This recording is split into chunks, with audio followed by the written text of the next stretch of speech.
This one might be the one with the most personal feelings in it of all my videos about Hinduism. Greetings fellow snowflakes, today I give you the last in my three-part series about Hinduism.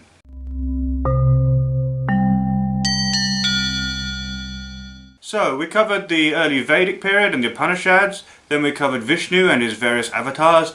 Today I'm looking at Shiva and his family, including the great goddesses Parvati, Durga and Kali. Shiva, like Vishnu, is based on a fairly minor Vedic deity that appears in the earlier texts like the Rig Veda, but really doesn't become a hugely popular Hindu deity until the later period, after the emergence of Buddhism really. The Vedic god Rudra is often considered an early form of Shiva, but there are also depictions that resemble an early form of Shiva in the archaeological findings from the Indus Valley civilization, suggesting that this god may have existed in some form from prehistoric times. Shiva is mentioned a lot in the great epics of the Ramayana and the Mahabharata, but perhaps for the best understanding of him we need to look at the Puranas, which contain many Hindu myths and legends. I'm not familiar with these texts as such, but I do know a lot about Shiva and his extended family from books I've read about Hinduism, research I've done online, and from talking to people when I visited India about 4.5 years ago. Shiva himself is an awe-inspiring deity. Many Shaivites, devotees of Shiva, consider him to be the supreme deity. In the Trimurti, the Hindu trinity if you like, he is the destroyer, Brahma being creator and Vishnu being the preserver. But in my favourite depiction of Shiva, the dancing form of Shiva known as Nataraja, he is actually dancing a dance of both destruction and creation. This is part of the cyclical nature of the cosmos according to Hindu mythology, that the universe is destroyed and then recreated cyclically. Thus, when Shiva is called the destroyer, it is not necessarily in a negative sense, but a rejuvenating kind of destruction. As both destroyer and creator, it is easy to see how Shiva can be revered as the supreme being, as he kind of represents all things. This perhaps explains why Shiva is also a potent god of spiritual wisdom and insight, how he has erotic aspects, for example the phallus-shaped lingam stones, and how he can seem to be full of contradictions, representing both the ascetic, relinquishing worldly pleasures for spiritual gain, and also the erotic. Talking of being all things, and so being opposite things simultaneously, there is even a form of Shiva which is half male, half female. Literally. The depictions have Shiva kind of split down the middle, with the right side male and the left side female. It's not hard to see why I have fallen utterly in love with this deity, and not just for reasons of being transgender or non-binary, but also because I am spiritually drawn to depictions of awe-inspiring power, deep insight and wisdom, multifaceted nature, and embracing of aspects of human experience that are usually taboo in religion, such as sexuality and gender variance.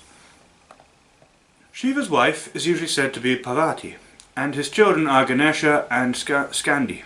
Ganesha is enormously important in Hindu tradition.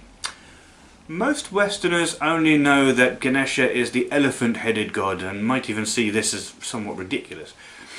The story of how Ganesha got his elephant head is perhaps a little humorous, but Ganesha is known as the remover of obstacles, and in Hindu tradition it is Ganesha you pray to first, before you pray to any of the other gods. This presumably is because Ganesha will remove any obstacles that stand in the way of successful worship and prayer. He is also depicted as a very happy and very loving deity. It is important, of course, that a deity that acts so as to remove obstacles so that you can better pray to and worship the gods should be welcoming and loving to the believer. As an outsider, someone from a Western background, coming into contact with the Hindu faith in a genuine spirit of respect and reverence, Ganesha has been very important for me. My head pounding with the criticisms of cultural appropriation, my Christian-taught mind struggling with how ridiculous it can seem at first to be bringing my needs and concerns to what is effectively just a series of little statues made by human hands, perhaps even atheist-inspired enough to find the whole business of prayer a little silly, especially when it might involve lighting incense or offering food gifts. It is then that Ganesha's silly elephant head makes sense after all. In loving mockery of my own embarrassment, a symbol of my own awkwardness, the loving Ganesha is saying, it's all right. You might feel foolish, but you don't have to. You are welcome here. This is an act of love. I will remove these obstacles and allow you to connect with the All for your own benefit. Shiva's wife, Parvati, is a loving deity in her own right, but there are two other forms she can take that, at least on the surface, seem a lot more fearsome and intimidating, but that is an illusion. These are Durga and Kali.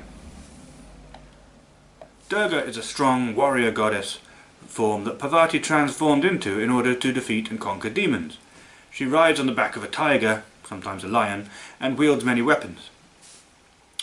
For my own sexually submissive and transgender reasons, I feel myself naturally drawn to strong warrior goddesses. In fact, Durga was the first goddess I prayed to and brought my various sexual and gender-related troubles to. After praying to Shiva about these matters at first, I felt almost as if Shiva was referring me in the direction of Durga as a more appropriate deity to bring these matters to. However, I have since realized, and out of respect for the Hindu faith, that my understandings of these deities may be limited due to my own Western upbringing, as I have not actually been raised in the Hindu faith, and so I've turned my attention to certain Greek goddesses, namely Athena and Aphrodite, instead. But praying to Durga, I have felt the intense love that is often said to flow from the goddesses of Hinduism, and many of my prayers for greater clarity in these matters were indeed answered. I still admire Durga as a strong, powerful goddess that fights valiantly to destroy evil. Another scary and intimidating form of the goddess is Kali. Kali seems grotesque, dark, almost evil in her depictions. She has a necklace of severed heads, her skin is black like death, her eyes are red with rage, and she has that long tongue lolling out of her mouth. It's a very dark image, and wouldn't be out of place on the cover of a heavy metal album. However, she too is depicted as fighting evil and destroying demons. And despite her horrifying image, she actually represents the peace and bliss that can come from facing up to your fears and vanquishing illusion. I look at it this way: death, disease, decay, all these things we fear are inevitable. They come to us all. But it is fear of them that keeps us miserable, anxious, and actually holds us back from living fully. To find happiness and contentment in life, we need to face up to the inevitable, and thus allow it to lose its grip of fear over us. Then we can attain bliss and inner peace. This is what Kali represents, an ending of illusion and an attainment of inner peace. This is the frankly quite Buddhist meaning behind the fearsome and seemingly horrifying depictions of Kali. At least that is what I have been led to believe. Hinduism is a rich and fascinating tradition. It is like a series of different faiths almost, all connected and intertwined into a rich cultural fabric. You can spend a lifetime, 1,000 lifetimes, just trying to understand and learn about all of it. But there is deep wisdom to be found there, so it is well worth the effort to try and understand what you can. We can and should learn from India. There is a depth and a profound insight there. Perhaps this is why Hinduism and Buddhism still entice many Westerners who have found the Christian faith to be so poorly lacking in genuine depth and wisdom. It touched me from an early age, when I first learnt about it in school. However incomplete and naive my understanding of it was back then, it inspired me to learn more. And over the years I have indeed expanded my knowledge of the Hindu faith, and the more I've learnt, the more it has inspired me. My understandings may still be incomplete or naive at times. I may struggle to shed the false impressions that come from viewing it through the lens of my more Western upbringing.